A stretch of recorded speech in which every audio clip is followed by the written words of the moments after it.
Hi guys, അപ്പോൾ എൻ്റെ ഒരു പുതിയ വീഡിയോയിലേക്ക് എല്ലാവർക്കും സ്വാഗതം.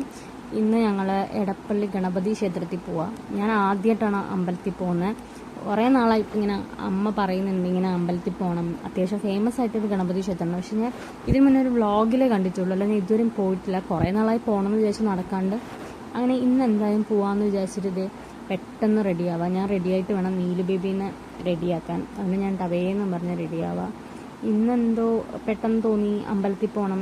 അങ്ങനെ ഞങ്ങൾ ഇറങ്ങി. ചെറിയ മഴയുണ്ട്. അപ്പം ഞാൻ നീലു ബേബിനെ പെട്ടെന്ന് ഞാൻ ഡ്രസ്സൊക്കെ ഇട്ട് സെറ്റാക്കുക. പട്ടുപ്പാവടയാണ് നീലുണ്ടാകണം. ഈ പട്ടുപ്പാവട ഞാൻ ഇവൾക്ക് ഒരു അമ്പലത്തിൽ താലപ്പൊലി എടുക്കാൻ വേണ്ടി ഞാൻ തയ്പ്പിച്ച പട്ടുപ്പാവടയാണ്. അപ്പം ഇന്നെന്തോ എനിക്ക് ഇവളെ പട്ടുപ്പാവടയൊക്കെ ഇട്ട് അമ്പലത്തിൽ കൊണ്ടുപോകണം, അങ്ങനത്തെ ഒരിതായി. ഞാൻ പിന്നെ ഇവളെ മുട്ടയടിച്ച് പിന്നെ ഇവൾക്ക് അങ്ങനെ പട്ടുപ്പാവാട അങ്ങനെ സംഭവമൊന്നും ഇടാറില്ല. എനിക്കെന്തോ ആൺകുട്ടിയുള്ള ഒരിത് പട്ടുപ്പാവട ഇട്ടാൽ മുടിയൊന്നുമില്ലല്ലോ, എന്തോ പോലെ തോന്നും. നമുക്ക് കൂടുതലും ഷോർട്ട്സും ടീഷർട്ടൊക്കെ തന്നെയാണ് കൂടുതൽ ഇട്ട് കൊടുത്തുകൊണ്ടിരുന്നത്. പക്ഷെ ഇന്നെന്തോ എനിക്കിങ്ങനെ പട്ടുപ്പാവടയൊക്കെ ഇട്ട് ഇങ്ങനെ കൊണ്ടുപോകണമെന്നൊരിത് തോന്നി. അപ്പം ഞാൻ ഇവളത് പട്ടുപ്പാവടയൊക്കെ ഇട്ട് സെറ്റായി. ചെറിയൊരു വാശി കയറി തുടങ്ങി. വേറൊന്നുമല്ല, ആ ക്രീം തുറന്നു കൊടുക്കണം അവൾക്ക്. ക്രീമിൻ കാണുമ്പോൾ ഭയങ്കര ഇതാണ്, മുഖത്തിടണം, തിന്നണം, അങ്ങനത്തെയൊക്കെ ഒരിത് തോന്നും അവൾക്ക്. അപ്പോൾ എന്താണെന്നറിയില്ല. അപ്പോൾ അത് തുറന്നു കൊടുക്കേണ്ട ഒരു വാശീൻ്റെ പുറത്ത് എന്നിട്ട് നിന്ന് തരുന്നുണ്ട്. പുറത്ത് പോകണ കാര്യമല്ലേ, അതുകൊണ്ട് അവൾ നിന്നൊക്കെ തന്നെ. എന്നാലും അവൾ കുടുത്തക്കേട് കാണിക്കുന്നതേ. അവളിതാ തലയൊക്കെ കുത്തി മറിഞ്ഞ് ഇപ്പം എപ്പോഴും ഇത് തന്നെയാണ് പരിപാടി. ഞാൻ എൻ്റെ ഇടയ്ക്ക് നൈസായിട്ട് വളയൊക്കെ ഇട്ട് കൊടുക്കുക. എന്നുവെച്ചാൽ ഇപ്പം വേണം ഊരി കളയും, ഊരി മാറ്റി കൊടുക്കാൻ പറയും. പിന്നെ വാശി കയറിക്കാൻ നമ്മളിങ്ങനെ ഊരി കൊടുത്തേ പറ്റും. പിന്നെ ഇതാണ് എൻ്റെ ഇന്നത്തെ ഔട്ട്ഫിറ്റ്. ഒരു ബ്ലൂ കുർത്തയും വൈറ്റ് ലെഗിങ്സുമാണ് ഞാൻ ഇട്ടത്.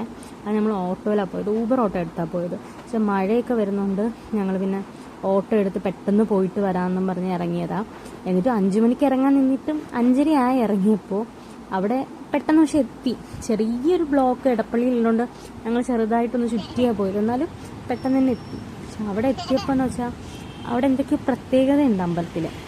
5:45 ശേഷം നമുക്ക് വഴിപാട് കഴിപ്പിക്കാൻ പറ്റുള്ളൂ. പിന്നെ പ്രസാദം ഒന്നും ഞങ്ങൾക്ക് കിട്ടിയില്ല. അങ്ങനെ എന്തൊക്കെയോ, അതെന്താണെന്ന് എനിക്കറിയില്ല. പിന്നെ അമ്പലത്തിൽ തൊഴാനാണെങ്കിൽ നമുക്ക് ഉള്ളിൽ കയറി തൊഴാൻ പറ്റില്ല. അവിടെ ഒരു ഗ്രില്ലുണ്ട്, അവിടെ നിന്നിട്ട് നമുക്ക് തൊഴുതിട്ട് വരണം. പക്ഷെ വലിയ തിരക്കൊന്നും ഉണ്ടായിരുന്നില്ല അമ്പലത്തിൽ. പെട്ടെന്ന് തന്നെ തൊഴുതൊക്കെ ഇറങ്ങി. പിന്നെ നീലു ബേബി അവിടെ ഓടിച്ചാടി നടക്കാൻ തുടങ്ങി. നടക്കാൻ തുടങ്ങിക്കഴിഞ്ഞാൽ പിന്നെ ഞങ്ങൾ ആര് വിളിച്ചാലും വരൂല. പിന്നെ വലിച്ചെടുത്ത് എങ്ങനെയോ പെട്ടെന്ന് തന്നെ ഊബർ ഓട്ടോനെ വിളിച്ച് ഞങ്ങൾ വീട്ടിലോട്ട് തിരിച്ച്. എന്തൊക്കെയോ പ്രത്യേകതയുള്ള അമ്പലം. ഞാൻ പിന്നെ ആദ്യമായിട്ട് പോകുന്നുണ്ട്, അവിടുത്തെ സംഭവങ്ങളൊന്നും എനിക്ക് അറിയില്ല. നമുക്ക് ചന്ദനം പോലും കിട്ടിയില്ല തൊടാൻ. എനിക്കതിലൊക്കെ ഭയങ്കര സങ്കടമായിരുന്നു. നമ്മൾ അമ്പലത്തിൽ പോയി ഒരു ചന്ദനം തൊടുമ്പോഴേ നമുക്ക് അമ്പലത്തിൽ പോയൊരു ആ ഫീലൊക്കെ കിട്ടുള്ളൂ. പക്ഷെ എന്തോ കിട്ടിയില്ല. പിന്നെ നീലു ബേബിക്ക് ഞങ്ങൾ ഫ്ലാറ്റിൻ്റെ അടുത്ത് തന്നെ ഒരു കടയുണ്ട്, അവിടെ ഞങ്ങൾ ഓട്ടോയിൽ ഇറങ്ങി 2 ജംസൊക്കെ വാങ്ങി സെറ്റാക്കി. ഞങ്ങൾ മെല്ലെ നടക്കുക, അമ്മ മുന്നിലേ നടക്കുന്നുണ്ട്. ഞങ്ങൾ മെല്ലെ മെല്ലെ നടന്ന് പോവാം. അപ്പോൾ ഇതാണ് ഇന്നത്തെ ഔട്ടിങ് വിശേഷം. അപ്പോൾ അടുത്ത് തന്നെ ഇതിൽ നല്ലൊരു വീഡിയോ ആയിട്ട് കാണാം.